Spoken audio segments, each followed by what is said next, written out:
Mas então quer dizer que a machine learning está debaixo desse guarda-chuva, né, da inteligência artificial, né, que, como você diz, é um campo da ciência da computação. Então, Guto, se der para você já exemplificar alguma coisa, às vezes eu procuro lá uma cafeteira e eu vou recebendo um remarketing ali de vários tipos de cafeteira, aí depois ela abaixa o preço para mim, e se eu não interagir, não comprar aquele produto, tem um algoritmo, tem uma inteligência ali por trás que não desiste de mim, que sabe que dali veio o interesse né, por café, então ele para de oferecer aquele produto específico e começa a me oferecer produtos relacionados, né, por exemplo, cafés especiais, ou alguma xícara, ou seja, alguns outros produtos, e é uma coisa que não existia antes, né, Guto? É uma novidade.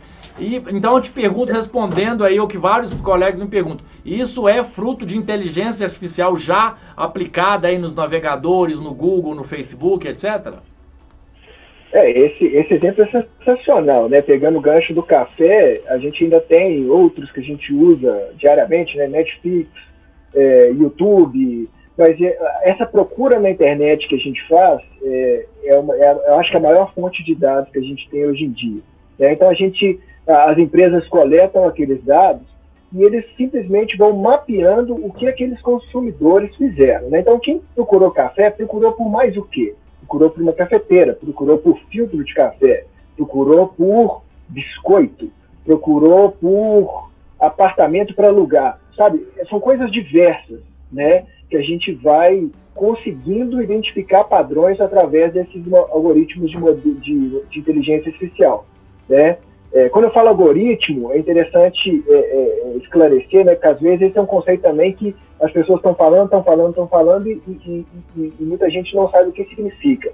Mas algoritmo, na verdade, é um conjunto de instruções que você vai dar para a máquina para ela performar em sequência, né? Então, a gente está acostumado com algoritmos na medicina, né? A gente tem algoritmos de cardioversão, o ABCD, né, do ATLS, ele é um algoritmo, né? Você vai primeiro ver via aérea, depois você vai ver se está respirando, depois você vai ver se tem circulatório. É o if else, né? Se isso, faz aquilo. Se aquilo, faz aquilo outro. Isso é um algoritmo, né? Puro, né? Então, esses algoritmos de inteligência artificial são exatamente isso, só que em uma escala muito maior, né? Então, a gente consegue, por exemplo, tem um paper muito interessante que soltaram em 2018, né, sobre essas correlações de dados que a gente não consegue nem imaginar que existem, né? Mas eles compararam, né, a taxa de risco cardiovascular no Nordeste dos Estados Unidos, né, daquela medida pelo CDC, né, que é o Centro de Controle de Doença Americano, a oficial, né, são os dados oficiais, né, da mortalidade cardiovascular naquela região, né, e eles tentaram prever aquela mortalidade, aquele índice de mortalidade de acordo com os bairros, através de análise comportamental por tweets, né? Então as pessoas usavam o Twitter, né? E a partir de uma análise de inteligência artificial pelo conteúdo, ou pela frequência, ou por uma série de outras coisas daqueles tweets, eles tentaram ver se eles conseguiam chegar nesse dado, né, de mortalidade cardiovascular. E esse paper mostra 2 mapas, né, um feito pelo CDC, com dados do CDC, e o outro feito por esses dados do Twitter, e a sobreposição dos dois é espantosa, né? Então, assim, como é que será que a máquina conseguiu extrair aquele dado, né, aquela informação de tweets, né? Conseguiu correlacionar comportamentos e sentimentos de acordo com o que as pessoas escreviam no Twitter, já que ali tem a geolocalização, ou seja, ele sabe de que lugar do Nordeste dos Estados Unidos a pessoa está escrevendo. Aí ele falou, eu acho que aqui, mês que vem, vai ter essa taxa de infarto. E aí, depois passam-se os meses, o CDC colhe os dados e bate.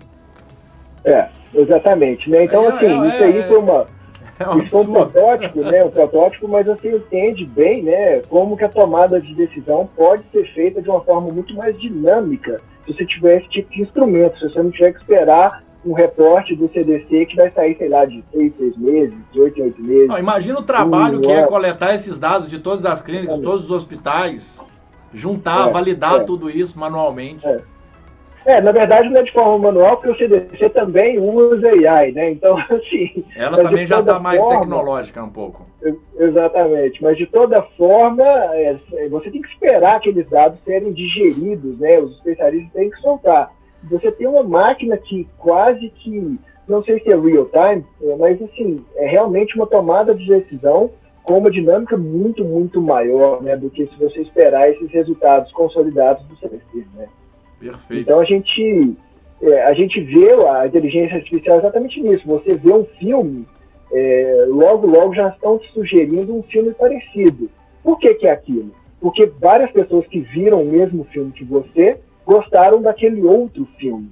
Então, através desses padrões, né, os algoritmos conseguem identificar que, com alguma acurácia, né, você, por exemplo, tem 80% de gostar daquele filme. Se você viu o filme do Rambo, você tem 80% de chance de gostar do filme do Schwarzenegger.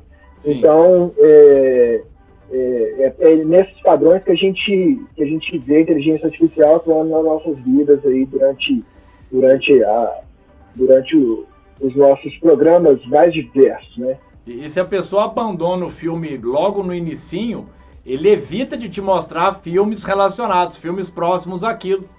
Né? Ele fala, olha, esse filme desagradou, né?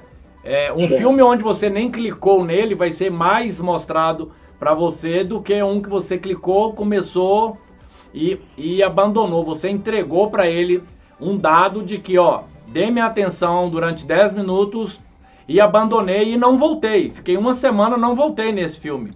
Né? Então a inteligência artificial ali por trás do Netflix, do Prime Video, da Amazon, etc., consegue entender isso já, né? Então são exemplos muito práticos, muito legais aí já presentes.